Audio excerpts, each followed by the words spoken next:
திரு அருணன் அவர்கள், அதே போன்று பத்திரிகையாளர் திரு பாக்கி, மூத்த பத்திரிகையாளர் திரு பிரியன் அவர்கள், அனைவருக்கும் வணக்கம். முதலில் திரு பிரியன், திமுகவோட இந்த மாநாட்டில் முக்கியமான அம்சங்கள் அல்லது முக்கியமான நோக்கங்களாக எதை திமுக நினைக்கிறது? அதாவது அதோட இளைஞரணியோட அந்த இரண்டாவது மாநில மாநாடு நடக்கிற அந்த நேரம் 2024 பார்லிமெண்ட் எலெக்ஷனுக்கு முன்னாடி. ஸோ அது ஒரு முக்கியமான விஷயம். அதை நோக்கி போகும்போது ஒரு தொண்டர்களுக்கான ஒரு உற்சாகம், அதில் இளைஞர்களுக்கான உற்சாகம் கொடுத்து ஒரு தேர்தல் பணியாற்றுவதற்கான ஒரு உந்து சக்தியை கொடுக்கறதுக்கான ஒரு அந்த லிஃப்டிங் பேடாக தான் அந்த மாநாடு இன்றைக்கி நடந்திருக்கு ஆக்சுவலாக.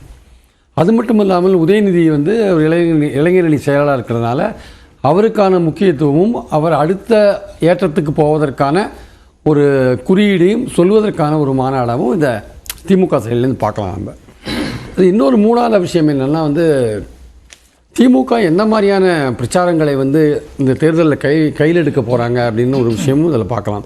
25 தீர்மானங்களில் முதல் 10 தீர்மானம் இவங்க ஆட்சியில் செய்த சாதனைகள், கலைஞர் உரிமை தொகை, அப்புறம் பிரேக்ஃபாஸ்ட் அதெல்லாம் பாராட்டி தீர்மானம்.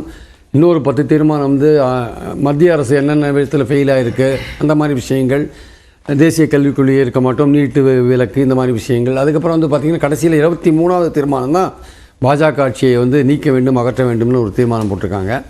அதுக்கப்புறம் ஒவ்வொரு இளைஞரணி ஒவ்வொரு வீட்டுக்கும் போய் பாஜக வைத்து பிரச்சாரம் பண்ணல. மற்ற தீர்மானங்களும் கூட பாஜகவுடைய திட்டங்கள் அல்லது செயல்பாடுகள் அதனை விமர்சிக்கக்கூடிய தீர்மானங்களாகத்தானே இடம்பெற்றிருக்கு. அப்படிதான் இருக்கும். அது ஏன்னா வரப்போகிறது பார்லிமெண்ட் தேர்தல் இல்லையா? ஸோ அவங்களுடைய ஃபோக்கஸ் அதுதான் இருக்கும். இப்போ ஏடிஎம்கே கேட்டால் அவங்களுடைய ஃபோக்கஸ் ஸ்டாலின் கவர்மெண்ட்டுன்னு சொல்லுவாங்க. பட் வரப்போகிற எலெக்ஷன் அதற்கான எலெக்ஷன் இல்லை, அது 26க்கான எலெக்ஷன் தான். அது வரப்போகிற எலெக்ஷன் பார்த்திங்கன்னா ஃபோக்கஸ் மோடி கண்டினியூ ஆகணுமா வேண்டாமா, இதில் உங்கள் பதில் என்ன? மோடி ஏன் கண்டினியூ ஆகணும், இல்லை ஏன் கண்டினியூ ஆக வேண்டாம்? இந்தியா கூட்டணியோட பாட்டம் லைன் ஒன்லைன் அஜெண்டா என்ன? மோடி வரவே கூடாது, மீண்டும் பாஜக ஆட்சி 3வது முறை வரவே கூடாது. அப்போ இங்க பிரதான எதிரியாக பாஜக தான் களத்துல இருப்பாங்க, தேர்தல் களத்துல இருப்பாங்க தமிழ்நாட்டுல அப்படின்ற முடிவு எடுத்துட்டாங்க. அது எதிரி பாஜகவா இருப்பாங்கன்னு அதுக்கு அர்த்தம் கிடையாது. பாஜகவுடைய பாலிசியை விமர்சிக்க வேண்டிய கட்டாயம் அவங்களுக்கு இருக்கு. மத்தியில் ஆளுகின்ற 10 வருடமாக ஆளுகின்ற பாஜகவுடைய அவர்கள் செய்த சாதனைகள், செய்யாது விட்ட சாதனைகள், சொல்லி செய்யாத சாதனைகள், இல்லை அவங்க பொருளாதார மற்றும் பல்வேறு விஷயங்களில், பண்பாட்டு விஷயங்களில் அவங்க எடுக்கிற நடவடிக்கைகள், தொழில் சார்ந்த விஷயங்கள், இதெல்லாம் அப்புறம் பல்வேறு விஷயங்கள் அவங்களுடைய ஆட்சியோட சாதனை இது கடந்து வந்த பாதையில் மோடி செய்தது செய்யாது இதெல்லாம் விளக்க வேண்டிய கட்டாயம் ஏன் வருதுன்னா பார்லிமெண்ட் எலெக்ஷனாக இருக்கவே வருது. இதுவே அசம்பிளி எலெக்ஷனாக இருந்து வச்சுக்கோங்க, 26 எலெக்ஷன்னா அதிமுகவுடைய 10 வருஷ ஆட்சியை பற்றி பேசுவாங்க, எங்கள் ஆட்சியில் எவ்வளோ நடந்திருக்குன்னு சொல்லுவாங்க. இது வேறு வழி இல்லை. They have to fight with the centre. Modi வேண்டாம் என்று சொல்கிற ஒரு எலெக்ஷன் இது ஆக்சுவலாக. இது ஸ்டாலினோட கவர்மெண்ட் எடை போடுற எலெக்ஷனே கிடையாது. ஏடிஎம்கே அதை ஒரு ஃபோக்கஸாக வச்சுருந்தாங்கன்னா அது அவங்களுக்கு ஒரு பின்னடைவாக போகும் என்பது என்னுடைய கருத்து. அவங்க மோடி வேணுமா வேண்டாமா, மோடியை விட்டு பிரிஞ்சு வந்துட்டாங்க, வேண்டுமா வேண்டாமான்ற ஒரு பாயிண்டில் அவங்க முடிவு எடுக்கணும். முடிவு எடுத்து பிரச்சாரத்தை அமைச்சாங்கன்னா அதிமுகவுக்கும் மோடி எதிர்ப்பு வாக்குகள் பிரியறதுக்கான வாய்ப்புகள் இருக்குது. ஆனால் அவங்க அது எடுப்பாங்களாம் தெரியாது.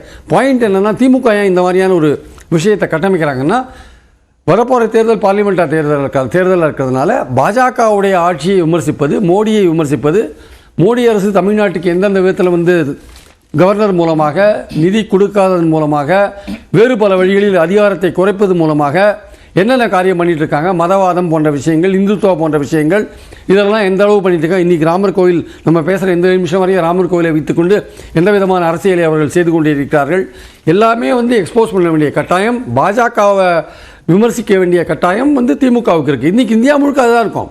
இந்தியா முழுக்க எந்த ஒரு கட்சியும் பாஜக எதிர்கட்சியும் இந்தியா கூட்டணியில் இருக்கிற கட்சியும் பாஜக விமர்சிக்காத இந்த பிரச்சாரத்தை பண்ண முடியாது.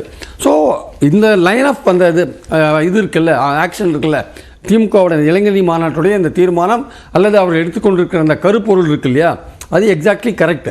வரப்போகிற தேர்தலை முன்னிட்டு பார்க்கும்போது அந்த அடிப்படையில் தான் அது போக வேண்டிய அவசியம் இருக்குன்றது என்னுடைய கருத்து. அது சாத்தியம் இல்லையா? அந்த 23வது தீர்மானம் சொல்லுது மாற்றியே தீர்வோம் அப்படின்னா, சாத்தியமா சவாலானா நிச்சயமாக அது சவால் தான். ஆனால் அந்த சவாலை சாத்தியமாக மாற்றக்கூடிய வழிகள் இருக்கின்றன இந்தியா கூட்டணி ஒன்றுபட்டால். இல்ல இப்போ கனிமொழி அவர்கள் மாநாட்டுல பேசும்போதே ஒரு விஷயத்த சொன்னாங்க.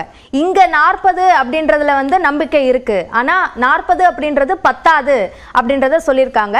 சோ நாடு முழுக்க இந்த பிரச்சாரத்தை எடுத்துட்டு போகணும் அப்படின்னு சொல்லியிருக்காங்க. அதை திமுக எப்படி சாத்தியப்படுத்தும்னு நினைக்கிறீங்க? திமுக வந்து இந்தியா கூட்டணியிலிருந்து ஒரு முக்கியமான கட்சியாக இருக்குது. இன்றைக்கி ஆல் இண்டியா லெவலில் பார்த்தீங்கன்னா இந்தியா கூட்டணி தமிழ்நாட்டில் தான் ஒரு வலுவாக இருக்கிறத நம்ம பார்க்குறோம். ஸோ அதனால் 40க்கு 40ன்றாங்க. பட் இல்ல அங்கதான் ஒரு சந்தேகம் வருது. இப்போ தென்னிந்தியாவுல தமிழ்நாட்டுல ஸ்ட்ராங்கா இருக்காங்க, அது மட்டுமே போதுமா?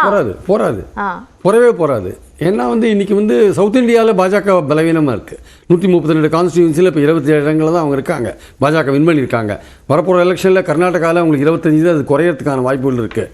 ஆந்திராவில் காங்கிரஸ் மறுபடியும் ஒரு ரிவைவ் வரதுக்கான வாய்ப்புகள் இருக்குது. தெலுங்கானாவில் காங்கிரஸ் ஆட்சி இருக்குது. கேரளாவில் காங்கிரஸும் கம்யூனிஸ்ட்டும் எழுத்து போட்டி போட்டால் கூட அவங்க அதிக இடங்கள் பெறுவதற்கான வாய்ப்புகள் இருக்குது. தமிழ்நாட்டில் திமுக அணி கட்டுக்கோப்பாக இருக்குது. அது நிச்சயமாக அது 38 இடங்கள் பெறுமா, 39 இடங்கள் பெறுமானா 1-2 இடங்கள் குறையறதுக்கு கூட வாய்ப்புகள் இருக்குது. ஏன்னா ஒரு ஆன்டி இன்குபன்சி இந்த கவர்மெண்ட்டுக்கு எதிராக இருக்கும், குறையறதுக்கான வாய்ப்புகள் கூட இருக்குது. என்னுடைய கருத்து, திமுகவை கேட்டால் 40க்கு 40ன்னு சொல்லுவாங்க, அது வேறு விஷயம். அதனால் சவுத் இந்தியாவை பொறுத்த மட்டும் பாஜக பலவீனமாக இருக்குது. அது இந்த வாட்டி 27 இடங்கள் கூட பெறுவதற்கான வாய்ப்புகள் கிடையாது. ஆனால் நார்த் இந்தியாவில் குறிப்பாக உத்தரப்பிரதேஷோ, குஜராத்தோ, மத்திய பிரதேஷோ, ராஜஸ்தானோ, இந்த ஸ்டேட்டில் ஒரு 150 சீட் இருக்குது. இந்த 150 சீட்டில் போன வாட்டி காங்கிரஸ் 10 இடங்கள் கூட வாங்கலை. ஆக்சுவலாக இந்த சீட்டில், இந்த 150 சீட்டில் ஒரு 100 சீட்டை வந்து தோக்கடிச்சிட்டாங்கன்னா பாஜகவுடைய ஸ்கோர் 303லேருந்து 203 ஆகிடும். பாஜகவுக்கு எந்த கூட்டணி கட்சியும் பெரிய கூட்டணி கட்சியெலாம் கிடையாது. மோடியோட இமேஜ் அவங்களுக்கு முக்கியமான விஷயம், இந்துத்துவ பிரச்சாரம் முக்கியமான விஷயம். இது பெரிய மேஜர் கட்சி. இப்போ ஏடிஎம்கே பிரிஞ்சிருக்கு, அவங்க மீண்டும் சேர்ந்தாங்கன்னா அது ஒரு நிச்சயமாக கூட்டணியாக வரும் தமிழ்நாட்டில். ஆனால் அது எந்த அளவுக்கு தமிழ்நாட்டில் இடங்களை பெறும் சொல்ல முடியாது. ஆல் இண்டியா லெவலில் பாஜகவுக்கு பெரிய கட்சி கூட்டணி எது? அக்காலியும் கிடையாது. நிதிஷ்குமார் போயிட்டாரு. யார் இருக்காங்க அவங்களோட பெரிய கட்சி? கூட்டணி இல்ல. ஆனா பாஜகவுக்கான தனி பெரும்பான்மை என்பது அந்த கட்சிக்கு இருக்கு அப்படின்ற ஒரு நம்பிக்கை தானே அவங்க முன்வைக்கிறாங்க. அதே மாதிரி மோடி ஃபேக்டர் அப்படின்ற ஒரு விஷயம் வந்து எல்லா இடங்கள்லயும் ஒர்க் ஆகுது அப்படின்ற விஷயத்த திரும்ப திரும்ப அவங்க முன்னெடுக்கிறாங்க. அதுக்கு காங்கிரஸ்ல இருந்தும் கூட ஒரு ஆதரவு குரல் எல்லாம் வரக்கூடிய ஒரு சூழல் இருக்கு. அந்த அளவிற்கான ஒரு ரீச் இருக்கும் அப்படின்னும் போது அதை வாக்குகளா மாற்றக்கூடிய முயற்சிகள்ல ரொம்ப தீவிரமா பாஜக அங்க ஈடுபடும் போது இந்த சூளுரை அப்படின்றத வந்து எப்படி சாத்தியப்படுத்தும் திமுக? நீங்க சொல்றது கரெக்ட். மோடியோட இமேஜ் ரொம்ப உயர்வா இருக்கு. மோடி பிஜேபி பார்ட்டின்றது இன்றைக்கி உலகத்திலே பணக்கார பார்ட்டி. 6400 கோடி ரூபாய் கையில் ஃபண்ட்ஸை வச்சுருக்காங்க. ஆள் பலம், அதிகார பலம் இருக்குது. ஆர்எஸ்எஸ் தொண்டர்கள் கீழ் லெவலில் வீடு வீடாக போய் ராமர் படத்தை கொடுத்துட்டு வேலை செய்கிறாங்க. இந்த மாதிரி விஷயங்கள்லாம் அவங்க பண்ணும்பொழுது அம்பானி பலம் இருக்குது, அதானி பலம் இருக்குது. எல்லா பலமும் ஒன்று சேர்ந்து வரும்போது அவங்க பவர்ஃபுல்லாக எமர்ஜ் ஆகிறாங்கன்றதை நான் மறுக்கலை, ஒத்துக்கிறேன்.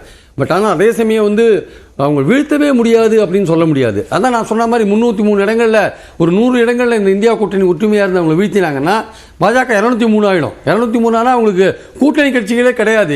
எந்த இடத்துல கூட்டணி கட்சிகள் இருக்காங்க? உத்தரப்பிரதேசில் 2-3 சின்ன சின்ன கட்சிகள் இருக்காங்க. வேறு எங்கேயாவது ஒரு சின்ன சின்ன கட்சிகள் இருக்கலாம். மற்றபடி இந்த இது நவீன் பட்நாயக்கோ ஜெகன்மோகனோ வந்து சப்போர்ட் பண்ணுவாங்கன்னு நீங்கள் நினச்சிங்கன்னா நாளைக்கு வந்து இந்தியா கூட்டணியை விட அவங்களுக்கு ஆபத்தான விஷயம் மோடி தான். அவங்க நாளைக்கு அவங்க மதில் மேல் பூனையாக இருக்காங்க.